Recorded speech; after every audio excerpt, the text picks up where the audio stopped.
Hope your mind's getting blown right now, because I'm here to save you. That's right, save you from the shit on the internet. Don't lie, you know I'm the funniest fucking person you've ever met.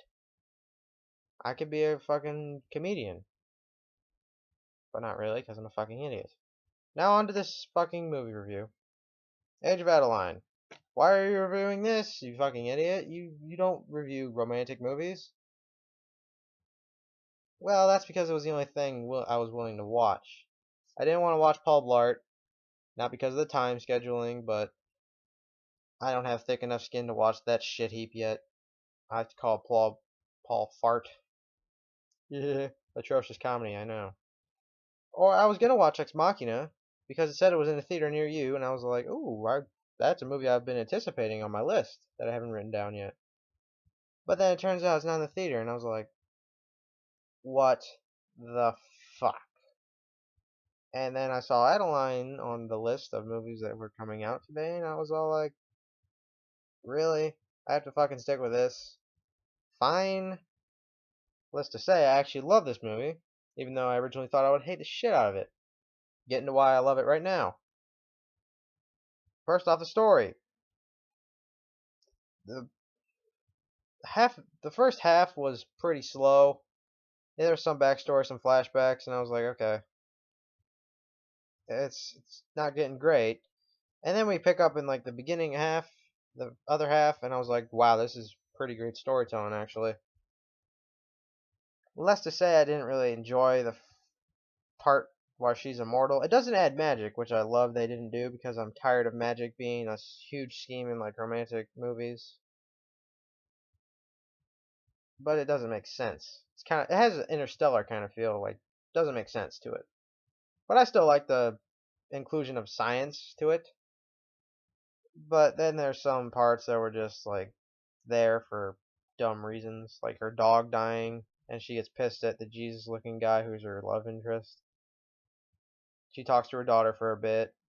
She has the courage to like go say, "Oh man, I'm so sorry. I didn't mean to." They fuck. Shit happens. I can't tell you why, because that would segue into the good part of the movie. But overall, the story was the I like the story. I'm gonna give the story like a maybe an 8, just because I love the first half. I mean, I love the second half. That's the word I was looking for. The second half I loved. First half I was like, yeah, it's not great. But now I'm gonna get onto the characters. This movie kind of suffers from this. Oh, how do I put this? I'll put this later. Woman who played Adaline, Blake Lively, I believe. Beautiful woman. She was amazing. Yes, I'm going there. She was amazing as Adaline. I'm doing this a lot in this, I know. She was great as Adeline. No, amazing as Adaline. I thought she was 104 years old. She has some of the tropes. She has like 1940s speak in like this language. She's like, "Oh, darling, great to see you," like Nana or something like that. How the hell did 1940s people speak? I'm not from 1940, okay? I'm not immortal. But there's some shit which she has in it, and I was like, wow, this woman. This makes up for Green Lantern and Gossip Girl. I'm gonna say her performance in this. She feels like she's from 1939, 1904 through 2015. And then the Jesus character, Jesus lookalike, who's her love interest in this, I was all like, okay, he'll do. I didn't think he was great. I didn't think he was good as Blake Lively. I don't know his name. He's not really one of the most known actors out there. Forgive me. Neither is Blake Lively, for that matter of fact. But I knew her name because she was in Green Lantern, and that stuck with me forever because it's a shit movie and I don't like it. And then we got into Harrison Ford's character. Has there ever been a bad Harrison Ford performance besides that fucking shit trash that was Star Wars Holiday Special or something like that? I don't think there has been. I think he's been great in like everything he's done. Romantic comedies, dramas, Blade Runner, which is its own thing. Star Wars, which is its own thing. It's basically revolutionized fucking science fiction and storytelling. and there's some bad parts to the characters. They leave quite a few characters lying in the ditch, if you know what I'm saying. And there was a huge thing in the story I didn't like, which I didn't add before.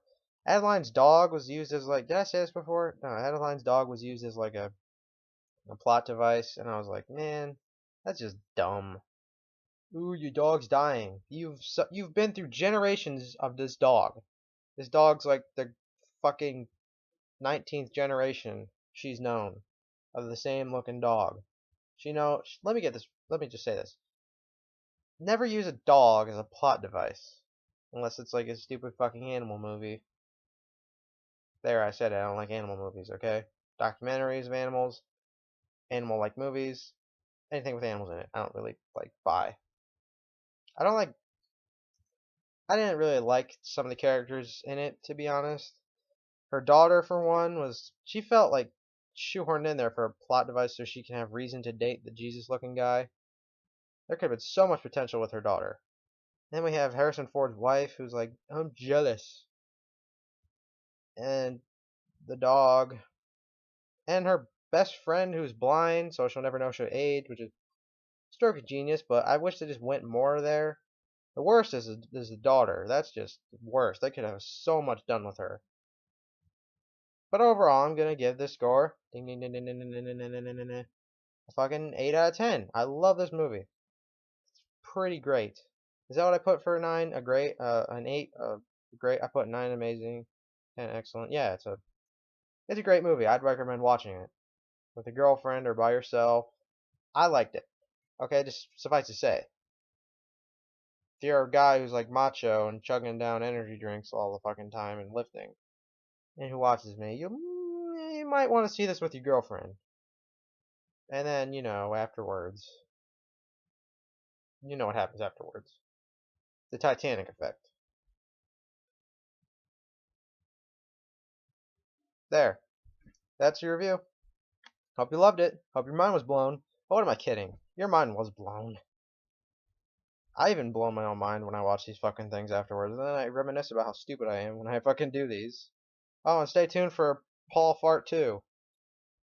Or stay tuned in a couple of minutes for another movie or something. Shit.